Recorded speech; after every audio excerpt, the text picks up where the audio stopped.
2024-এর 9 আগস্টের বিপ্লবের পর আমাদের বিশ্রামের সময় আসে নাই, আমাদের কাফেলা থামবে না।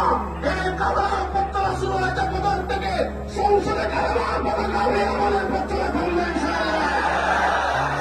বাংলাদেশের সংসদে কাফেলার পতাকা উড়ানোর জন্য জান মান দিয়ে পরিশ্রম করার জন্য প্রস্তুত আছি সবাই।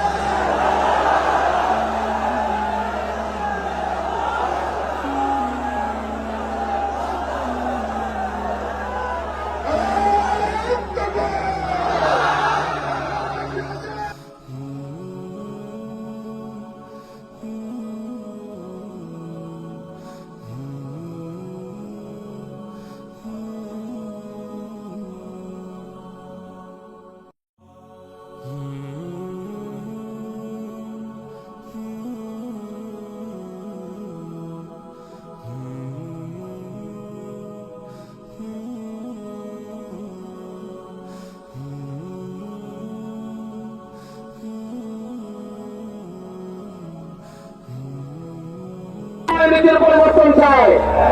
বাংলাদেশের নেতার পরিবর্তন অনেক করা হয়েছে, ক্ষমতার পরিবর্তন অনেক করা হয়েছে, চেহারার পরিবর্তন অনেক করা হয়েছে, রক্ত মানুষ অনেক করা দিয়েছে, রাজপথে মানুষ অনেক করা হয়েছে। সব নেতা খেলা শেষ হবে ইনশাআল্লাহ। এবার ইসলামের বাংলাদেশ গড়ার জন্য প্রস্তুত আছেন ছিলেন। এবার শোনেন ইসলামের বাংলাদেশ গড়তে হলে সত্যবাদীকে মানুষ মিথ্যাবাদী মনে করলে পৃথিবীর সিস্টেম চেঞ্জ হয়ে যাবে। ওই উঠা মানুষই তারা গম চুরি করে, ডাল চুরি করে, তেল চুরি করে, উন্নয়নের নামে রোডের বদলে পাস করে, দুর্নীতিতে দেশকে 5 বার বিশ্ব চ্যাম্পিয়ন করে, প্রজেক্ট পাস করে রাষ্ট্রের হাজার কোটি টাকা বিদেশে পাচার করে, যারা বেগম পাড়া তৈরি করে, মানুষ তাদেরকে বলবে আমার রাজনৈতিক অভিভাবক আছে না নাই?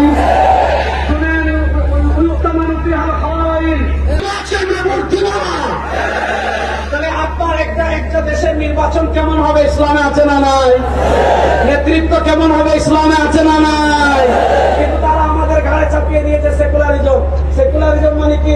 তারা ইসলাম শিখায়। ইসলাম শিখায় মানে শুক্রবারে জুমার নামাজের পর মসজিদে জিলাপি খান। ইসলাম শিখায় আপনি মাজারে উরুস নিয়ে থাকেন। ইসলাম শিখায় আপনি খামকায় জিকির নিয়ে থাকেন। ইসলাম শিখায় আপনি মাদ্রাসায় তালিম নিয়ে থাকেন। মাদ্রাসায় তালিম এটা যেমন ইসলামে আছে, খামকায় জিকির এটা যেমন ইসলামে আছে, আপনার আল্লাহ ওলিদের কবর জিয়ারত করা এটা যেমন ইসলামে আছে, ইসলামের সওয়াব যেমন ইসলামে আছে, একটা রাষ্ট্র কেমনে চলবে ইসলামে আছে না নয়? সুতরাং এই চরমোনাই ময়দান থেকে স্পষ্ট মেসেজ নিয়ে যাবেন, আমরা যারা পীর সাহেব চরমোনাই হাতে বায়াত করবো, আমরা তুমি আর কোন তন্ত্রমন্ত্রের দিকে যাবো না, আমরা গণতন্ত্রের দিকে যাবো না, ধর্মনিরপেক্ষতার দিকে যাবো না, জাতীয়তাবাদের দিকে যাবো না। আমাদের একটা তন্ত্রমন্ত্র হবে, সেটা নাম ইসলাম।